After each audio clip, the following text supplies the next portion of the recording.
Thank you very much.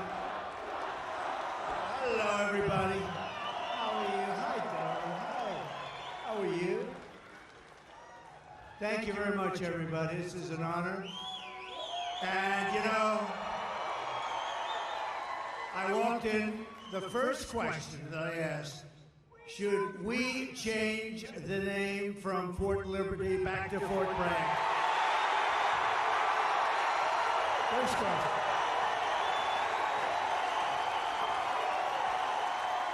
Right? So here's what we do. We get elected. I'm doing it.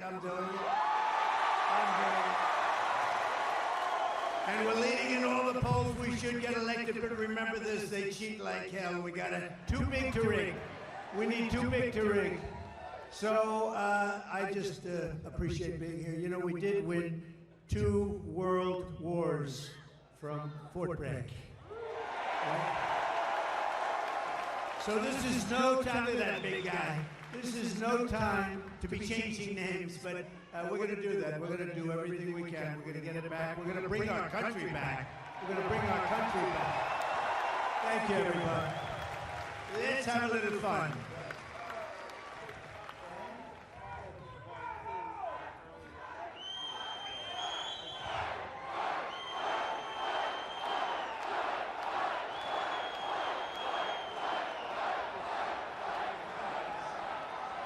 Mr. President, I don't think you're going to have a problem with North Carolina. I think they love you here.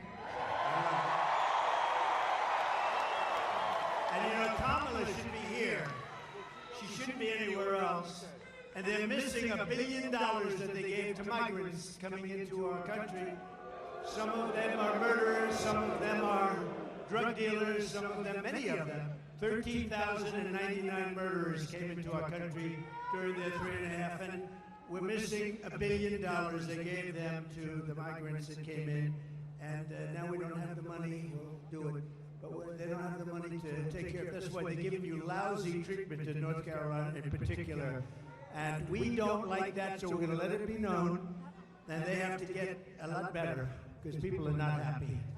Well, you're absolutely right, Mr. President. And before we start with that town hall, I actually wanted to mention that one of your friends here is Silk. Silk, are you here? Where are you at?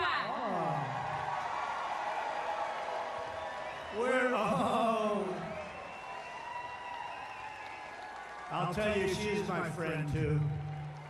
And she is my friend.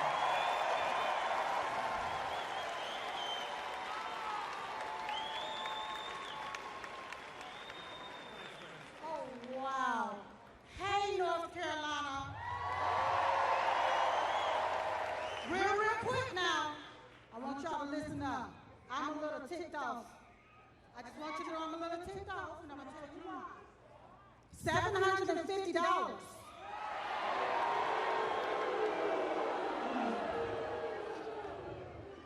Where American tax dollars is being used to fund illegal aliens into our country. And these illegal aliens didn't pay one dime or one red cent into our systems. And all Kamala Harris and Tampon Timmy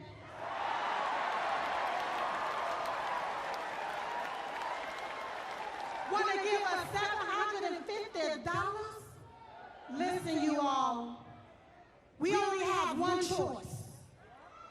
One choice, and that's President Donald J. Trump.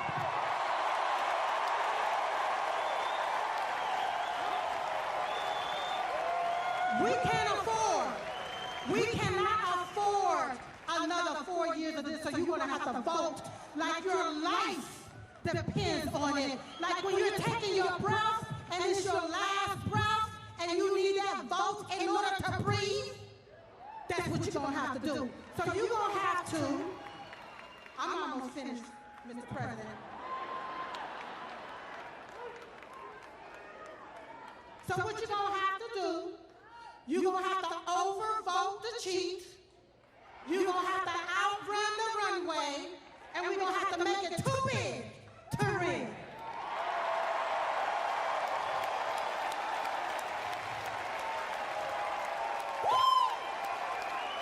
Now, diamond rising up in me. Because you have to vote right so you won't get left again. Vote red, R-E-D. Remove every Democrat.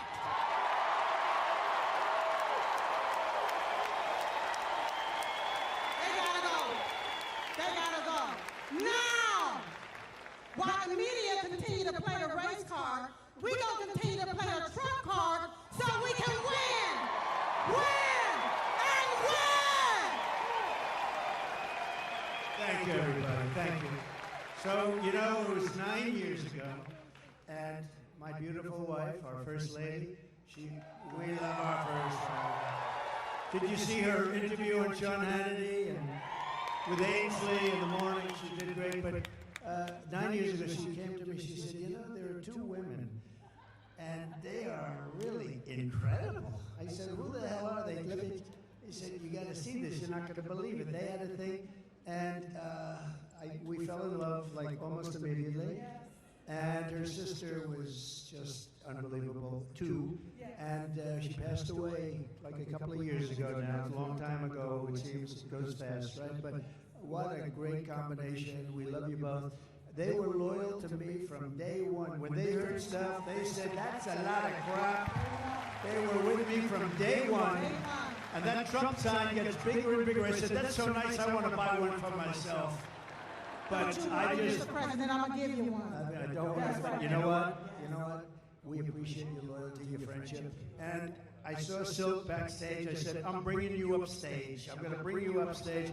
And we miss your great sister, and we love you. And thank you very much. So Thank much you. more.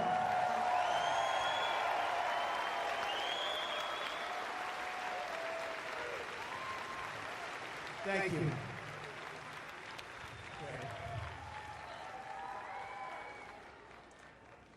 All right, Mr. President, you ready? Yeah, I'm going to be very careful with these seats. Yeah, it's a little bit. These seats weren't designed for me, exactly. All right, Mr. President, our first question comes from Allie. She was one of the residents here in North Carolina that was directly impacted by the hurricane, and it destroyed her community. Allie, where are you at?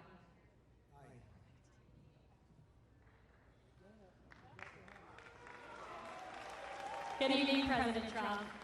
My name is Allie, and I'm from the foothills of North Carolina. Our entire community has been decimated. Thank you, President Trump, for visiting the disaster sites to bring attention and donating millions in relief. Thank you. This week, we have learned that not only did 13,000 murderers illegally cross our border, but FEMA is out of money because they have been providing $9,000 to every illegal. Enough is enough. We must put Americans first.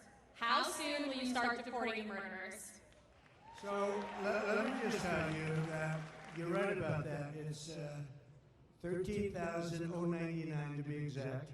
And murderers, many of these people murdered more than one person. One did 7. These are not people we want in our country. So this was, I guess, released by somebody that loves us. Maybe in Border Patrol. We don't know exactly where the numbers, but these are certified numbers. And you had 16,000 drug traffickers. You had numbers that nobody's ever seen, 645,000 criminals overall. They're in our country. Nobody has any idea. They're from places unknown.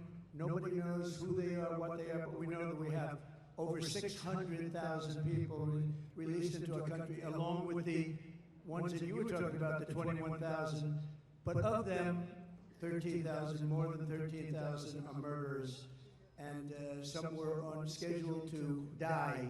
They were scheduled for the death penalty. And we have them now nicely ensconced in our country. I'll tell you what, we have the worst president and the worst vice president in the history of America. They are horrible. They are horrible.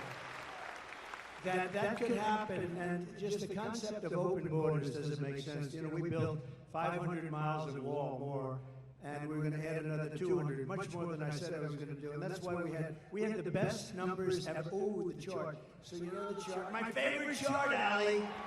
My favorite piece of paper, my favorite chart. But we had a chart. Do you have something up here that could show? I love that. I love that chart. Oh, I love that chart. If I didn't look to the right, I wouldn't be going to Butler tomorrow. You know we're going to Butler tomorrow. If I didn't look over, so no, but that if you look at the chart, at the arrow on the bottom, that shows the lowest number in the history of our country. That was the day I left office. And these clowns took over, and what they've done to our country, between that and so many other things, what they've done to our country. But, you know, I view inflation was the worst we've ever had, I think. They say, oh, it was only 48 years. Somebody, one of the fake news back there, they corrected me one time. They said, no, 48 years, oh, okay. But it wasn't. I believe it was the worst that we've ever had. And that's been one of the big problems. But to me, and I know you talk about the bad economy, you talk about all of the costs, and the costs are so bad. To me, the worst is the border. Because it's like, what they're doing is they're destroying our country. And it's not easy. We're going to get them out. We're going to have the largest deportation in history. I'm not proud to say that either. But it's a tough thing to do. And we're going to get, Anna, we're going to get the criminals out. We're going to start with the worst of them. We're going to get them out. And you know what's going to help us? Local law enforcement. Local law enforcement. They're going to be great. They know their names. They know their serial numbers. We're going to get them out. And traffickers, you had numbers that nobody's ever seen. 645,000 criminals overall. They're in our country. Nobody has any idea. They're from places unknown. Nobody knows who they are, what they are, but we know that we have over 600,000 people released into our country, along with the ones that you were talking about, the 21,000. But of them, 13,000, more than 13,000 are murderers. And some were on schedule to die. They were scheduled for the death penalty. And we have them now nicely ensconced in our country. I'll tell you what, we have the worst president and the worst vice president in the history of America. They are horrible. They are horrible. That could happen, and just the concept of open borders doesn't make sense. You know, we built 500 miles of wall more, and we're going to add another 200, much more than I said I was going to do. And that's why we had the best numbers ever. Oh, the chart. So you know the chart. My favorite chart, Allie. My favorite piece of paper, my favorite chart. But we had a chart. Do you have something up here that could show? I love that. I love that chart. Oh, I love that chart. If I didn't look to the right, I wouldn't be going to Butler tomorrow. You know we're going to Butler tomorrow.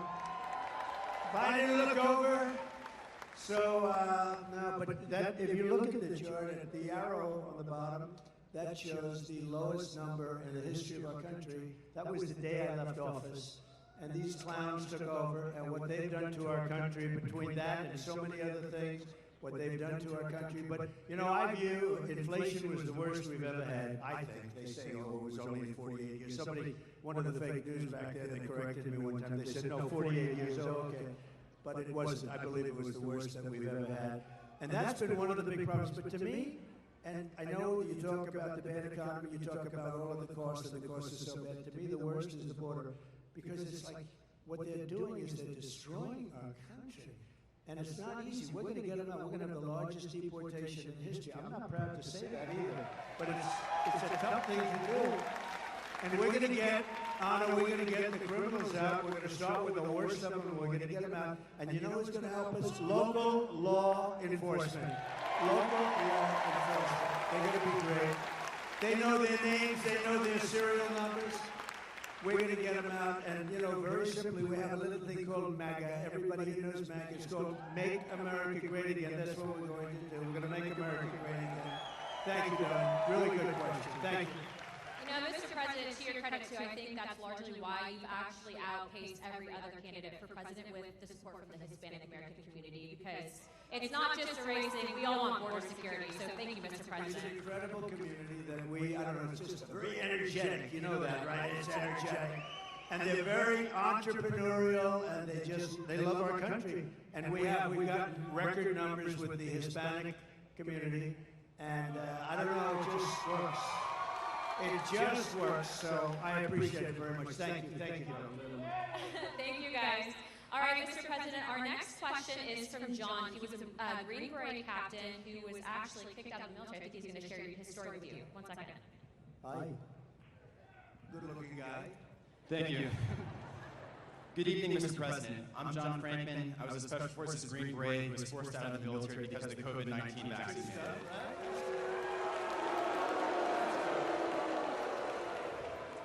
So the Biden-Harris DoD COVID-19 vaccine mandate was very damaging to the military.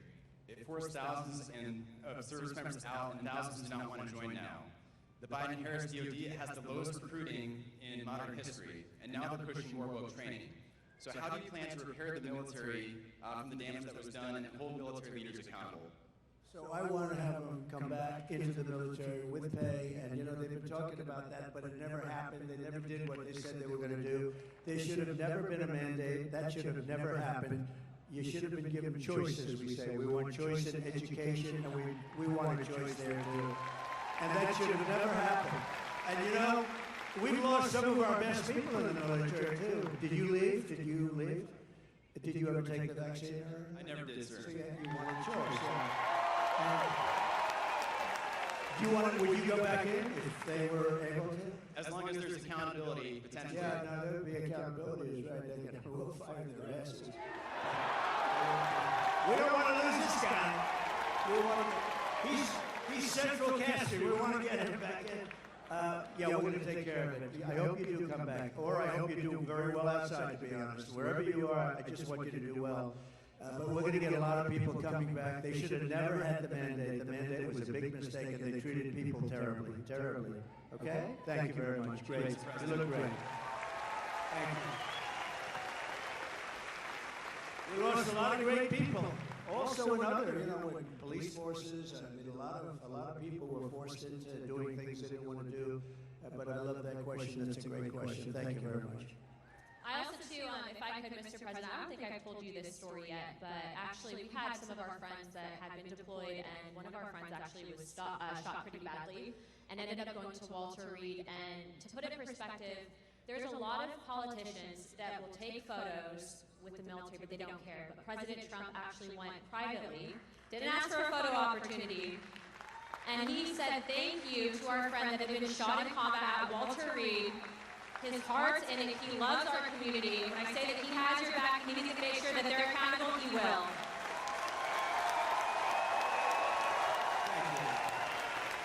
Thank you very much.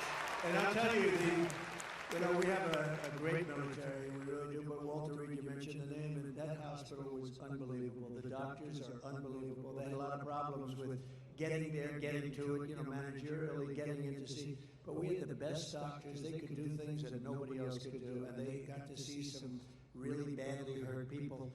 And the level of talent at Walter Reed, it's just an incredible hospital. So we have to pay our due respects. You hear so much about government-owned or whatever. I don't think there's a better hospital in the world than Walter Reed. So we should say that, right? Yes, sir. Yes, sir. Mr. President, our next question comes from an active duty service member here at Fort Bragg. They like it. Austin, where are you at? Oh, front row. That was good. Good evening, Donald Trump. Thank you. President. I've never done this before. I'm an active duty soldier here at Fort Liberty. I want to start off by saying I'm here in personal capacity. You meant Fort Bragg, right? Yes. Fort Bragg. I know. Are you not? You're not a soldier now? No, I am a soldier. I'm currently Yeah, you are. active duty. Good. But on a I'm here in my personal capacity, not speaking on behalf of the Army or DoD in any way. This week we saw the missiles flying into Israel from Iran and how impressive the Iron Dome is in protecting Israel. What are your thoughts on the Iron Dome for America? I love it. How can you? I love it. We're going to have it. One of the things I say, we're going to have an Iron Dome. Why shouldn't we have an Iron Dome? And you see how effective. So the other day, 287 big missiles, ballistic missiles, were shot into Israel. Every single one of them was taken down. Well, why shouldn't we have that? And it's all going to be made in the United States. You know, with our technology. It's all going to be made in the U.S., and a lot of it's going to be made in a place called North Carolina, if you don't mind. And I think I just learned the secret. Look, we're going to win. I believe you got to get out there, you got to vote and all that. But I think I just learned the secret to winning absolutely and by massive margins. I'm going to promise you, as I said at the beginning, that we're going to change the name back to Fort Bragg, because I think when that word gets out, I just see this great-looking soldier just accidentally said Fort Liberty, and he got almost booed the hell out of the place. That was not good. Anyway, I believe it's absolutely something that we want to have for safety. We're a target for a lot of different places. I listened to Biden yesterday. You know, since I went under the wing, you know, I used to go under the wing of the aircraft. Nobody ever did that before. I did it. All of a sudden, Biden started. But he only takes like a half a question. Usually can't answer it. But they asked him, what do you think about Iran? Would you hit Iran? And he goes, as long as they don't hit the nuclear stuff. That's the thing you want to hit, right? I said, I think he's got that one wrong. Isn't that the one you're supposed to hit? I mean, it's the biggest risk we have. Nuclear weapons, the power of nuclear weapons, the power of weaponry. You know, I rebuilt the entire military, jets, everything. I built it, including nuclear, and I hated to build the nuclear, but I got to know firsthand the power of that stuff, and I'll tell you what, we have to be totally prepared. We have to be absolutely prepared. But when they asked him that question, the answer should have been, hit the nuclear first and worry about the rest later. And that's what they should. That's what if they're going to do it, they're going to do it. But we'll find out whatever their plans are. But great question. Thank you very much. Thank you. Thank you, Austin. Mr. President, I don't think you get enough credit for what you did with the Abraham Accords. I mean, that really was historical. I agree. But realistically, because of the failed foreign policy out of this current administration, we are on the verge of World War III. When you get back in office, what are you going to do to change it? So a lot of things are happening very fast, and you know we could end up in World War III before we get there. The way it's going right now, look at Russia with Ukraine, that's a disaster. Look at the Middle East, it's exploding all over the place. And we have people that, look, we have a president that spends most of his time on the beach sleeping. I never saw a guy could sleep in front of a camera. Does anybody think of it? I don't sleep that much. I toss and turn, I think. I'm always thinking. You ever do that? You're sweating, you're thinking, and you're trying to figure out how to beat this one, that. Look, how to make our country great. But I toss and I turn. This guy just falls asleep on the beach like there's nothing to it. I wish I had that ability. That's one ability he has that I do not have. And I wouldn't mind having it. I could use a little extra sleep.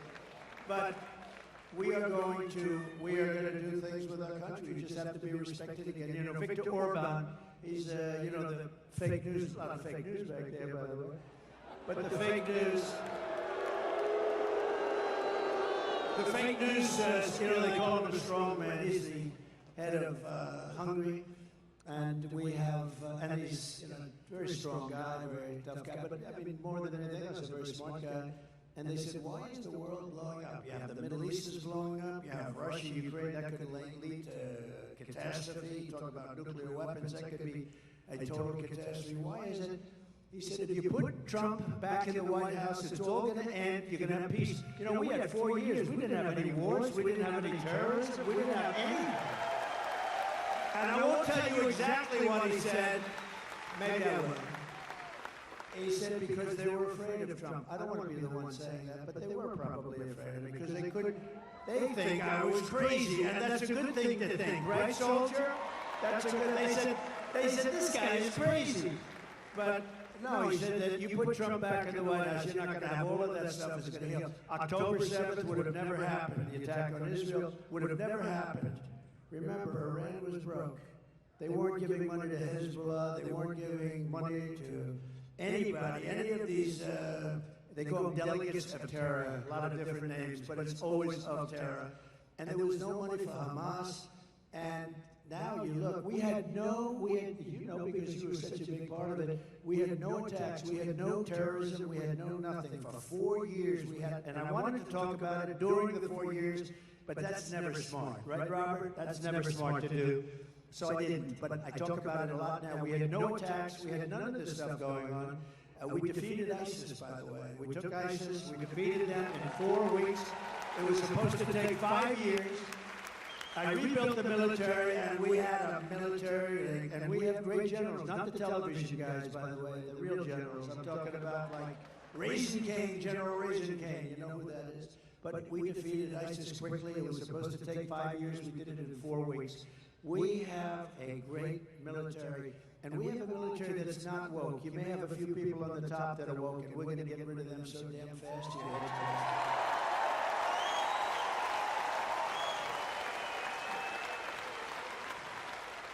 Yeah, he's not kidding. I mean, we traveled around the world just on Codels, and every single world leader that we met with said that they needed you back because you'd be tough on China. They know that other people won't be tough on China, but you'll be tough on China.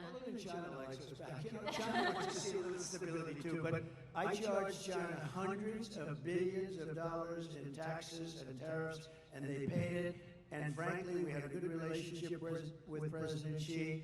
But they paid hundreds of billions of dollars. No other president got them to pay 10 cents. Not literally, not 10 cents. Got hundreds of billions of dollars. And you know what? More importantly, they respected your country. They don't respect us anymore. They respected your country, and they'll respect us again. Amen, sir. Peace through strength. Our next question is from Sarah. Sarah is a VA advocate. Sarah, where you at? Oh, perfect. Hi, Sarah. Good. We're working now. As you know, we talked about Walter Reed, sir, and I'll just say my husband is one of the most catastrophically wounded surviving service members, and you visited with him there many times. Wow. And this past July, you saw him in Charlotte. Yes, sir. Is he here? No. Not tonight, but you just saw him this summer, so he was so happy to see you this summer. Yes, sir. Yes, sir. But I want to talk about all the advancements you made for community care, and you empowered veterans to choose their own providers.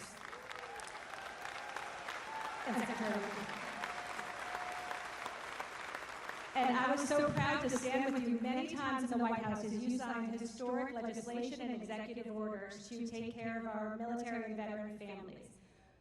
We've watched that community care access, where a veteran can choose his or her own provider. We've watched that be actively limited and actively rolled back.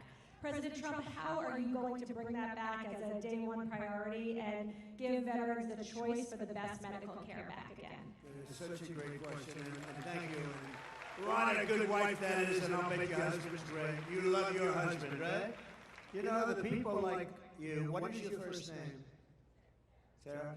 People like Sarah are so important to our country because they take care of people that are great heroes, real heroes, and they take care, and if they didn't take care, the hospitals would be unable to do it. They just would be this right now. I mean, with all of the migrants have taken over our hospitals. They've taken over our schools. We don't have anything, but people like Sarah, the job they do is incredible, and they do it out of pure love. They don't do it for any other reason. They do it out of pure love, and we have to help them. We have to help them because the medical costs would be unaffordable by our nation. It would be totally unaffordable. And it was better before, and I heard it sliding. I spoke with Robert before, and who did, by the way, an incredible job. You did an incredible job. Stand up, please. And Sarah, thank you, Robert. You know, we had a 92% approval rating at the VA, 92%, now it's down into the 40s. We had a thing called choice, where if you had to wait too long for a doctor, you know the story. If you had to wait too long, guys were waiting 4, 5, 6 months. They go in with a minor problem. They end up being terminally ill because they didn't take care of it. It could have been taken care of with a shot, with a pill, with a minor operation. They end up dying. And we changed it, and we had choice. We also had accountability, remember? Accountability. So in choice, they tried to get it for 52 years, accountability for 58 years. Accountability, you couldn't fire anybody in the VA. And I said, that's no good, because you had sadists in the VA, you had bad people in the VA, we had some bad people. and we fight about 9,000 people, and we replace them with 9,000 good, loving people that love our heroes, right? That love our patriotic heroes. And that was a big thing, and I just said to Robert, how's it going nowadays? How is it going? And he said, they're getting rid of choice rapidly. Choice is when you can't see a doctor rapidly. You go outside, you find the doctor, you get yourself fixed up, and Sarah, we pay the bill. And it was a great thing, and he said it's rapidly not being used, not being allowed to be used. And you know, I think it actually didn't cost. I think it was probably, in the end, we probably saved on it. But money isn't the big thing here. I think it actually, we saved money on it because people would get very, very sick. These are people that would wait 4, 5, 6 months to see a doctor.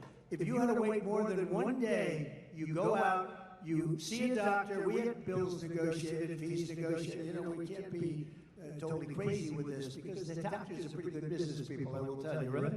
But we had a lot of fees negotiated. But you go out, see a doctor, get yourself fixed up, and you have no problems. It was one of the best things we ever did. And now this group of lunatics that don't give a damn about the military, they're making you go through that waiting of 4, 5, 6 months again. And our people can't. We have great doctors, but they can't handle the loads. And we're going to go back. We get back in. We're going back to that, right? We're going back to it immediately. You're going to be in great shape, Sarah. You and your husband are going to be in great shape. And thank you very much. Incredible. Thank you, Sarah. Mr. President, we actually have someone that, and before we ask his question, I wanted to read this to the crowd. He had actually written a letter to you after you'd been shot in Pennsylvania. Dear President Trump, watching you during the Butler rally and you getting back up, both my wife and I gave a sigh of relief as well as a few tears. I would be honored if you would accept this small token that I received as a young Marine in Vietnam. My wife and I both thought it appropriate. God bless you, your family, and the United States of America. Sincerely, Dwight. Dwight, where you at?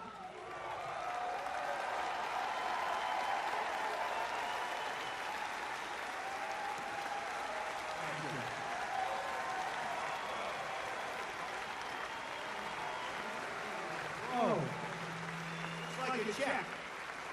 Check, it's cash. For those of you who may not know, Dwight had given President Trump his Purple Heart. That's right. That's right. I couldn't think anybody more deserving of a Purple Heart. You took it, you laid down there, you got back up, and the first words out of your mouth was fight, fight, fight.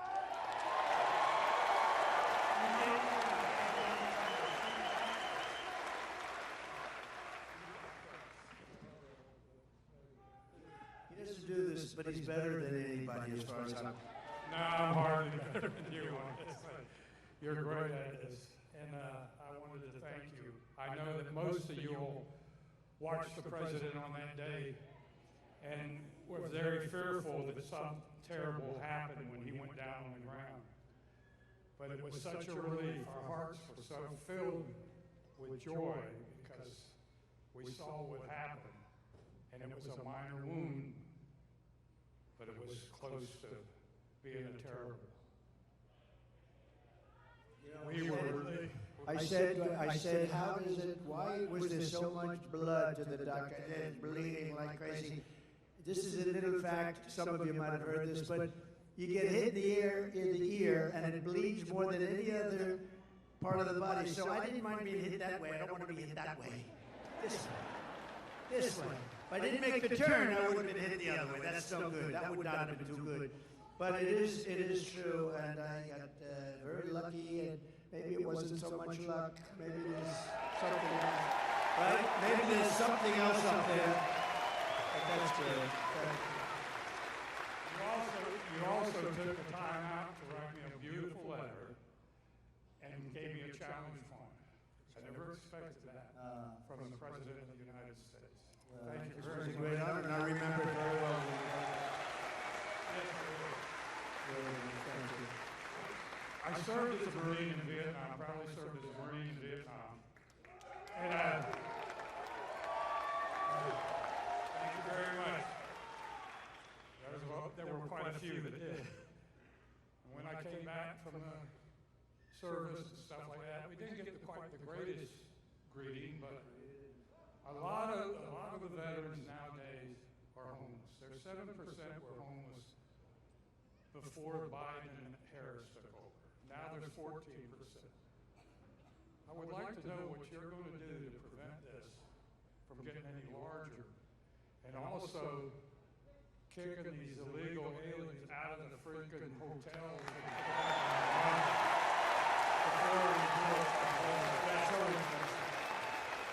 So one of the things that most angers me about this is the 21 million people plus. You know, they say it's 10, it's 12, whether it is or not, it's much more than that. It's 21 million, and it's probably with the gotaways and everything a lot more than that. But one of the things that most angers me is that you have veterans on the streets in front of a hotel, and you have illegal immigrants. Some of them are serious killers and drug dealers and all the people that we talked about before, and terrorists.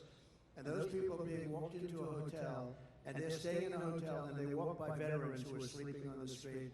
And it could be cold, it could be hot, and it bothers me. If we stop, if we close our walls, we're going to be able to handle it. They are spending so much money on taking care of the illegal migrants, now we call them. We used to call them illegal aliens. I call them whatever the hell I want to call them. So do you. They're not supposed to be here. And we're going to close the wall. First day, we're going to do a couple of things. First day, we're going to drill, baby, drill. We're going to close the wall. We're going to close it up. And we're going to have to take people out. We cannot have killers. Do we agree? Does anybody want to leave the murderers, the drug dealers in our country? You know, one of the little facts that's very sad, but makes sense. All these things I predicted 3-4 years ago. I was saying this is going to happen, and now it's happening. The migrant crime, it's a massive crime. But all of this that's happened, everybody, it's common sense that it was going to happen. And we're going to have to get them out because we have no choice. It's not sustainable by any country. We have done things that are so stupid. Like, as an example, I consider it to be less important, but it's very important still because it's a way of life. Men playing in women's sports, okay? Who wants that? And who wants open borders? Because open borders is so, you say, how does a thing like that happen? All of these policies we're going to be changing, and we have now somebody running as a radical left person. You know, more left by far than Pocahontas. More, you know who that is. More left by far than crazy Bernie Sanders. She's more left, and we can't have it. So we're going to take care of your people and your friends. Get a lot of friends out there that don't have a place. And we're going to do it, and we're going to do it faster. We're going to put money to it. First of all, we're standing on the greatest power. It's called liquid gold. We have more than any other country. We don't use it. We get oil and gas now from Venezuela. Do you believe it? We're going to take our own, and we're going to make a lot of money. So we're going to make a lot of money. We're going to take care of our veterans properly. We're not going to have that happen. Okay? Thank you, Dwight. Beautiful guy. Beautiful guy. I think I'm going to stand. This chair is the most uncomfortable chair. First of all, it spins. And the one thing I don't want is to fall on my ass, because that will be the only story. They'll say, sir, you did great. Too bad you fell. That would be the only story. So I'm not sitting in that sucker. I think it's a booby trap. That was put there by Kamala.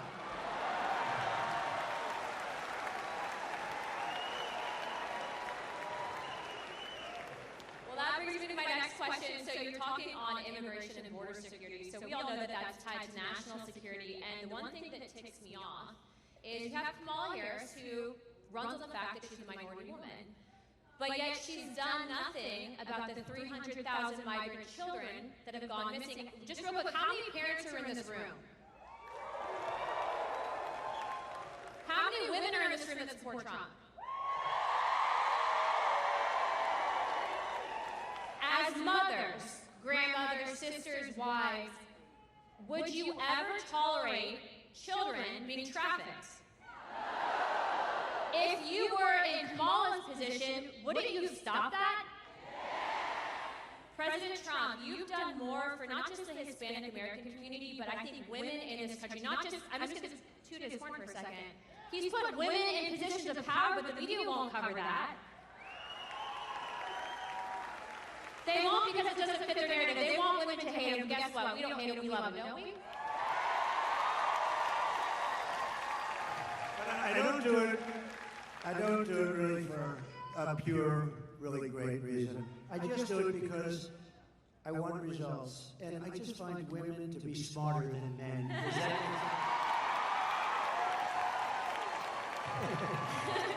Men, you don't mind I do that every once in a while. It's not bad. Thank you. Well, Mr. President, to follow up on that question, as a grandfather and a father, what are you going to do to stop the trafficking of women and children in this country, and specifically with the migrant children as well? So we had it down to the lowest number. You saw that on the graph. That included drugs, that included trafficking, and women, mostly women and children. But you mentioned a number, it's, to be exact, 325,000. Now think of that. You could fill up the biggest stadiums many times with this. 325,000 children are missing during the Biden reign. Now let's say her, because they made her, and you know it's funny, when you say Harris, right? Nobody knows who the hell I'm talking about. You say the Harris team, who nobody knows. You have to say Kamala. So Kamala. But Kamala and Biden, 325,000 just during this almost 4-year reign. That's missing, but many of them are dead. Many of them are in sex slavery. Many of them are slavery, period. And they're gone, and never to be seen probably by their parents again, never to be seen. Their parents are all over the world looking, they're looking for them. And what we've done here is so horrible.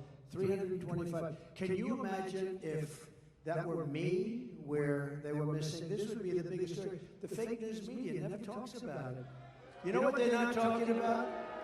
And you know, Anna, you know what they're not talking about? They're not talking about something else that's very important. They are doing, this is Katrina, they are doing the worst job on a hurricane that any administration has ever done, and these people don't want to talk about it. They don't want to talk about it. People are saying it's the worst job, and you people know it. A lot of you people know it because you're here, but they've done the worst job. Kamala has done the worst job, and it's really like her because she was put in charge. Now she said, I wasn't the border czar. They shouldn't call. Well, she was always the border czar. She never went to the border until a little while ago. And then she made a speech like, I'm going to start getting very tough. Why didn't she do it 4 years ago? You know, you could always say, why didn't... And all she had to do is leave our policies. We had Brandon Judd, we had Tom Homan. You know Tom Homan? You see him a lot. He's great. Like Central Casting, he was great. All these people are great. We have great people there right now. But we have some tremendous people. And you know, it's interesting with Border Patrol and ICE. It's really easier for them not to do their job, but they love the country. They really want to do the job. They're so disgusted when they have to let people, and you look at some people, you know they're criminals, and they have to let them go walking right by into our country. Now, we're going to straighten it out. It's going to be straightened out right. But 300, remember this number, 325,000 children are missing. That means many dead are missing during this administration. And that's almost unthinkable, and I could just imagine if that were us, it would be the worst story. They never talk about it. And the other story they don't talk about, and I'm doing this because we're on all that television, look at all that television. The other story they don't talk about is what a rotten job they're doing in North Carolina and other places with respect to the hurricane. They are doing a terrible job.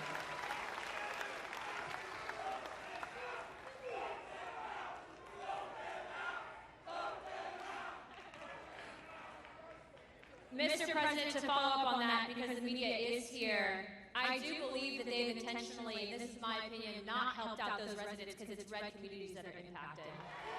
Let's call a spade a spade. Do your job and do better. One thing, so Elon Musk, we all love Elon, you know, Elon.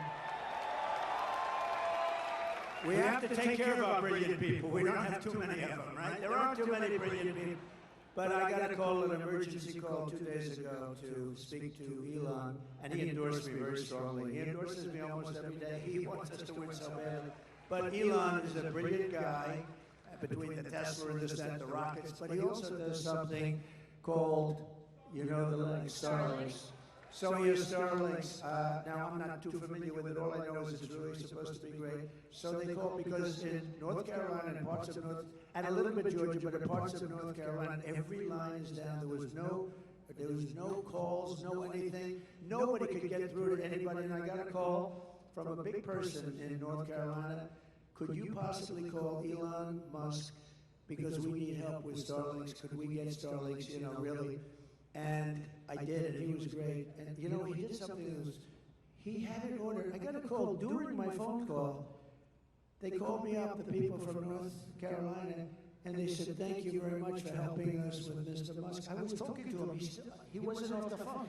I said, do you have some kind of a thing that we're talking and you're ordering people? This was the craziest thing. No, he's like, I'm talking. So, Elon, thank you very much. I appreciate it. I'll see you. He's going to Butler tomorrow. You know, Elon is going to Butler. But I asked him about Starlinks. Would you be able to get a certain section of Georgia? They're going to fly him in with helicopters and everything else. Would you be able? And as I'm talking to him, they're calling me on the other line, thanking me for getting it. So I got to ask him what the hell that was all about, right? He's probably got some little contraption that he's going like this as he's talking to him. He's incredible, that guy, I tell you. But he got a tremendous for Georgia and for North Carolina, the Starlinks. They got, here's the one thing they have to do. They have to distribute it. They have to get it out there. He got it here, but they have to get it out there. They're not getting it out. That's FEMA. They've got to get it out. So important. But he's really done a great job, so we appreciate it. Thank you, Mr. President. Thank you for all you're doing continuously. Our next question is from Pete, who is a Marine Corps veteran, and his question is going to be covering the withdrawal of Afghanistan. Pete?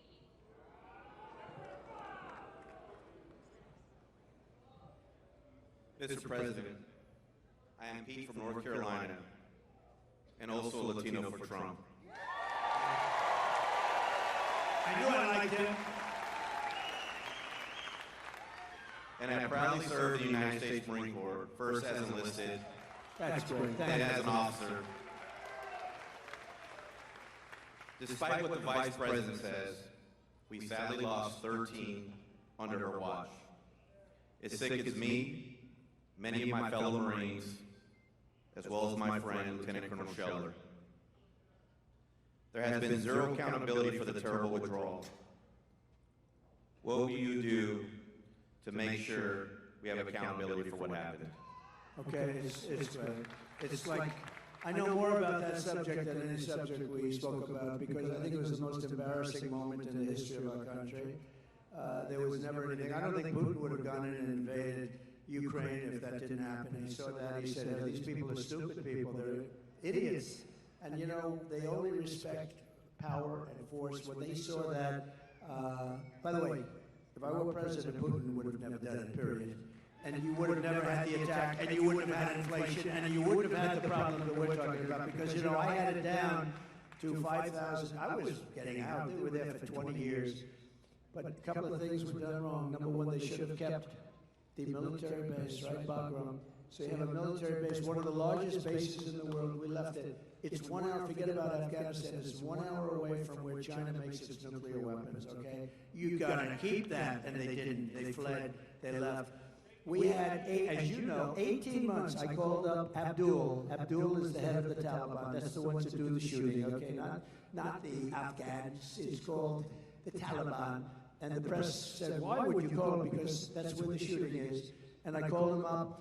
We didn't have, I was nasty. We didn't have one soldier killed, because they were killing a lot of our soldiers, the snipers, and a lot of them with the Obama-Biden administration before I got there, and a lot of them. And I called them up, had a rough call.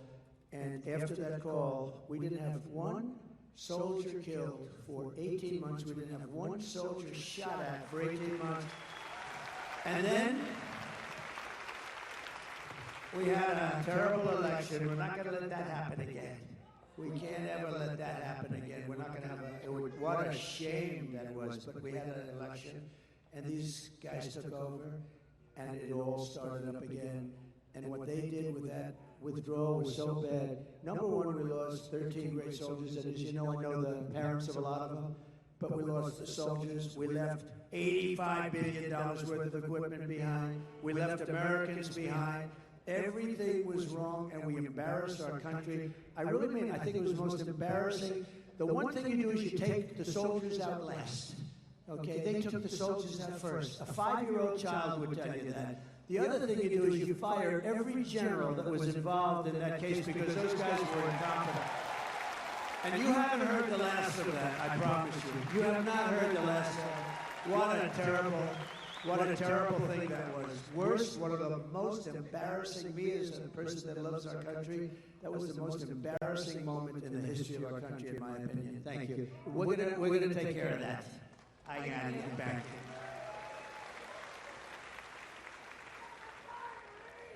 Mr. President is such a good title for him, isn't it? You do know she's a congresswoman, right? And a highly respected one. She's actually a killer with her husband and the most beautiful baby you've ever seen backstage. But she's a congresswoman from Florida, and I have to say she's a highly respected person. Thank you, Mr. President. Thank you. Mr. President, our next question is from Terry in regards to military pay, and Terry is from the 82nd Airborne.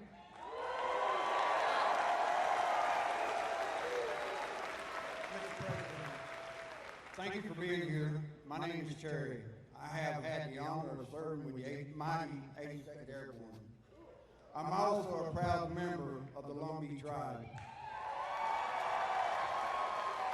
The largest tribe in North Carolina, we have one of the highest percentage of military service in the nation, a higher percentage of the overall population. My question, sir, is about military pay. You provided the largest pay raise in history to our military. Unfortunately, we have seen inflation skyrocket, and more service members and veterans are on fixed incomes and are finding it hard to pay for basics like grocery. What will you commit to increase military pay and bring down prices? Very good, Terry. I appreciate it, too. And it's very unfair. So I gave the largest pay raise in the history of the military, and I thought that was wonderful. But then when these clowns came in, these incompetent fools came in, they allowed inflation, and because of the energy policies, I think, mostly, but also because of their spending, but they allowed massive inflation, so your pay stayed here, and you were happy, and then all of a sudden, the cost of bacon doubled, and the cost of everything else doubled, and tripled, and quadrupled. Interest rates went to 10%, so you could no longer, we were at 2%, and they went to 10%, so you could no longer buy a house. So many things happened. The answer is yes, I'm going to take care of you. I'm going to take care of our law enforcement, and you know who else I'm going to take care of? Our teachers. Our teachers are very underpaid. We're going to take care of our teachers. Okay? And I did it. I felt strongly, but you know, the fact is that they got wiped out. What we gave got wiped out by their inflation that they should have never had. That's another thing. You would have never had inflation because it was caused largely by really dumb energy. The energy went through the sky. That brought everything with it. So we're going to take care of, but law enforcement also and your teachers, okay? Thank you, Mr. President. We now have time for one last question. So our last question. Make this a good one. Our last one comes from Matthew. Matthew? He was an F-15 pilot. I won't hold that against you.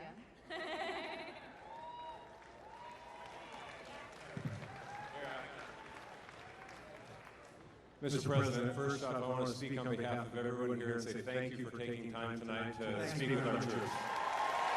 Thank you. We got a lot of good-looking men in this audience, don't we, huh? And a lot of good-looking women also, by the way. Thank you very much. Okay, go ahead. I'm going to revisit something you've talked about already. My name is Matt Lohmeyer. I was an Air Force F-15 pilot, and I was a commander in your newly created U.S. Space Force. I am also the first veteran of the Space Force because under the Biden-Harris regime, I was fired from my command and lost my pension for criticizing DEI trainings that were rampant in the military. Those trainings are still dividing our troops, and thank you for saying you would fire those few woke generals who are a big problem. They're gone. I'm going to suggest that it might, in fact, require ongoing oversight and a persistent, consistent, watchful eye within the Pentagon to ensure this monster never returns to the Defense Department. Will you consider establishing a special task force, office, or position to ensure that these monsters never return to the Defense Department? You know what I'll do? And I'm pretty good at this stuff. Sometimes you get it wrong. I'm going to put you on that task force. I think it's good. I'm going to do better than that. I'll put you on. Make sure you get it. Beautiful. I have your approval. Yes, sir. I have your approval. We're not going to get better than him. You're right about it. You're right. Thank you. I'm cut. Mr. President, that wraps it up for the evening. Do you have any closing statements to everyone? Well, I just want to say that it was very important that I got to North Carolina.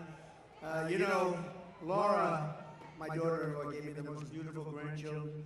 But Laura's here. I don't know if she's right here or where is Laura? Would you come out here? She is absolutely the... Come on up here. Come on.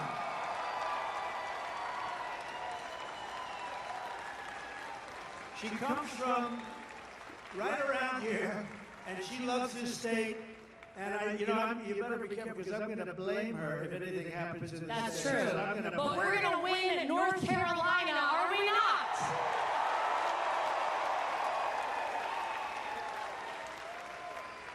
I am from right down the street a little ways in Wilmington, North Carolina, where I was born and raised.